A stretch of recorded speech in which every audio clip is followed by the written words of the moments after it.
এক সময় সাহাবায়ে কেরামদের সাথে তিনি আলোচনা করছেন।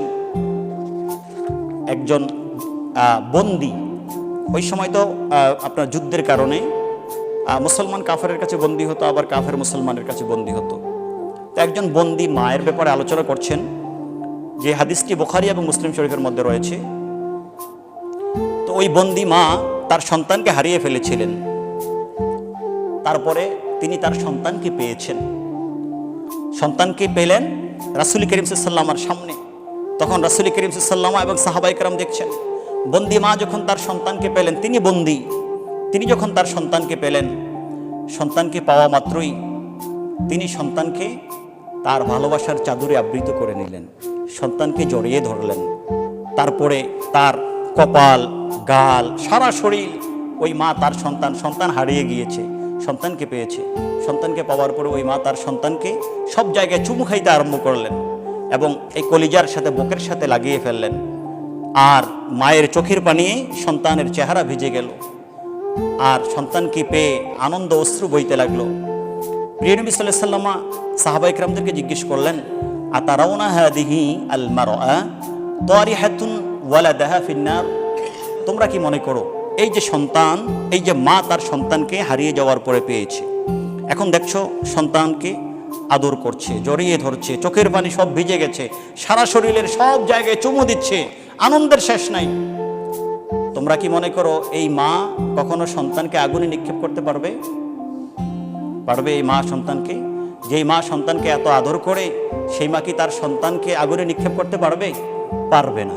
সাহাবায়ে কেরামকে রহমাতুল্লাহ আলাইহি জিজ্ঞেস করলেন, তো সাহাবায়ে কেরাম বললেন যে লা ওয়াল্লাহি, যেই মা তার সন্তানকে এত ভালোবাসে, ওই মা কখনো তার সন্তানকে আগুনে নিক্ষিপ্ত হতে দিবে না, আগুনে নিক্ষেপ করতে পারবে না।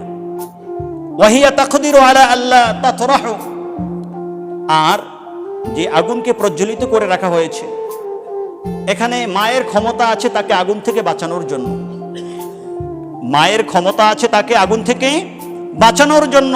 সুতরাং মায়ের যদি ক্ষমতা থাকে আগুন থেকে বাঁচানোর জন্য, ওই মা জীবনে তার আদরের সন্তানকে আগুনে নিক্ষিপ্ত হতে দিবেন না। এটা মায়ের উদাহরণ দিলেন। তারপরে বললেন, ফাকার রাসূলুল্লাহ সাল্লাল্লাহু আলাইহি ওয়াসাল্লাম লাল্লাহ আরহামু বিইবাদিহি মিন হাদিহি বিওয়ালাদিহা, শোনো, একটা মা তার সন্তানকে যদি আগুন থেকে রক্ষা করতে পারে, তার ক্ষমতা আছে, ক্ষমতাকে প্রয়োগ করে সে যদি তার সন্তানকে আগুন থেকে রক্ষা করতে পারে, তাহলে আমার আল্লাহ, উনি তো বান্দাকে আগুন থেকে, জাহান্নাম থেকে রক্ষা করার ক্ষমতা রাখেন কি রাখেন না? আল্লাহ বান্দাকে জাহান্নাম থেকে রক্ষা করার ক্ষমতা রাখেন কি রাখেন না? তো একটা মা সে যদি তার এই রহমতের কারণে, সে যদি তার এই মায়ার কারণে সন্তানকে আগুন থেকে রক্ষা করতে পারে, তাহলে মার চেয়ে যিনি অনেক বেশি রহমতের অধিকারী, তিনি অবশ্যই তার বান্দাকে জাহান্নামের আগুনে জ্বালাবেন না। সুবহানাল্লাহ, তিনি অবশ্যই তার বান্দাকে জাহান্নামে ঠেলে দিবেন না, বরং তিনি তার বান্দাকে ক্ষমা করে দিবেন। সুবহানাল্লাহ, সুবহানাল্লাহ। ধারণা কোন জায়গা থেকে জন্মগ্রহণ করবে? রব্বে কারীমের দরবারে বিপদে পড়ে হাত তুলে দোয়া করবেন, আল্লাহ আমি আপনার দরবারে নির্জনে চোখের পানি ফেলে আপনার দরবারে আমি দোয়া করছি। আল্লাহ গো, কোনো সন্তান যদি তার পিতামাতার দরবারে, পিতামাতার কাছে চোখের পানি নির্গত করে দোয়া করে, পৃথিবীর কোনো বাবা মা নাই চোখের পানি দেখে সন্তানকে খালি হাতে ফেরত দিবে, সন্তানের হাজত পূরণ করবে না, সন্তানকে বিপদে ফেলে দিবে, এইরকম কোনো পিতামাতা পৃথিবীর মধ্যে নাই।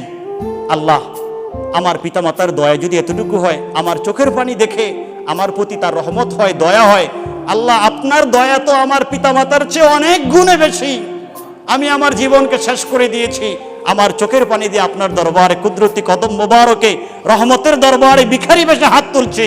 আল্লাহ, পিতামাতার চেয়ে যেহেতু আপনার দয়া অনেক বেশি, সুতরাং আপনি আমাকে ক্ষমা করে দেন, আপনি আমাকে বিপদ থেকে উদ্ধার করেন, আমাকে যা দরকার আপনি তা দিয়ে দেন। আপনি যদি এইভাবে পিতামাতার রেফারেন্স টেনে আল্লাহর কাছে দোয়া করেন, আল্লাহ আপনাকে দিবে কি দিবেন না? আল্লাহকে দিবেন না? কতটুকু দিবেন? কতটুকু তিনি দিবেন?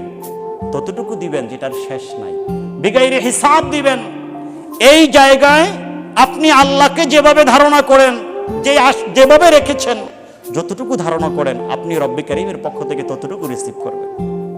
আল্লাহ রাব্বুল আলামিন যেন আল্লাহ রাব্বুল আলামিনের ব্যাপারে আমাদের ধারণাটাকে তত সুন্দর করে দেন, আমরা যেন বেশি বেশি রহমতের আশা করতে পারি। আল্লাহ যেন আমাদের কবুল করেন, বলুন আমিন।